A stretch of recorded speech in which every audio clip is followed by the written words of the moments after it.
Ililigtas ng Diyos ang Jerusalem. Ika-52 kabanata. Bumangon ka, O Zion, at magpakatatag.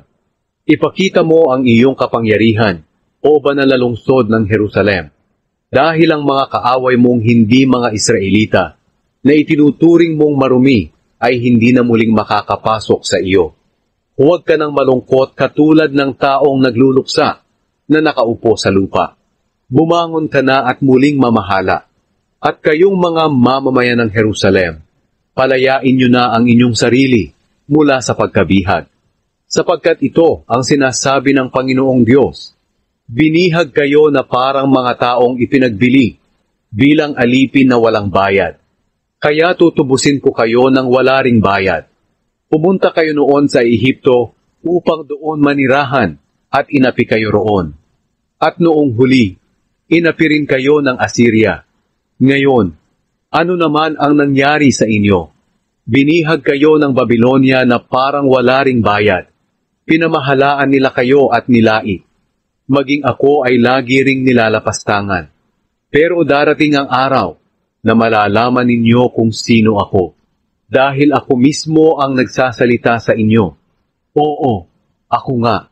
O napakagandang tingnan ang mga sugong dumadaan sa mga kabundukan na nagdadala ng magandang balita ng kapayapaan at kabutihan sa Jerusalem.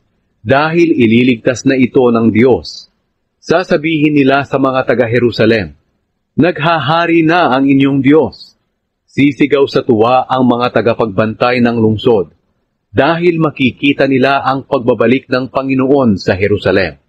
Sisigaw sa tuwa ang gibang Jerusalem, dahil aaliwin at palalakasin na ng Panginoon ang kanyang mga mamamayan.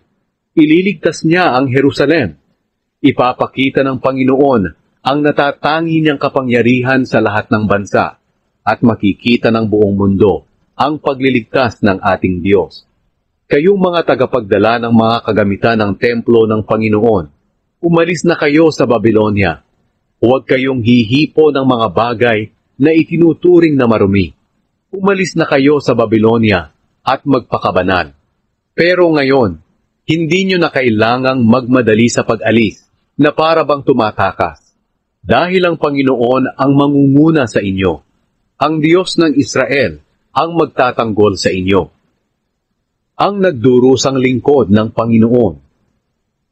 Sinabi ng Panginoon, ang aking lingkod ay magtatagumpay. Magiging tanyag siya at pararangalan. Marami ang magugulat sa kanya, dahil halos mawasak na ang kanyang mukha, at parang hindi na mukha ng tao. Pati ang mga bansa ay mamamangha sa kanya. Ang mga hari ay hindi makakapagsalita dahil sa kanya. Dahil makikita nila ang mga bagay na hindi pa nasasabi sa kanila. At mauunawaan nila ang mga bagay na hindi pa nila naririnig.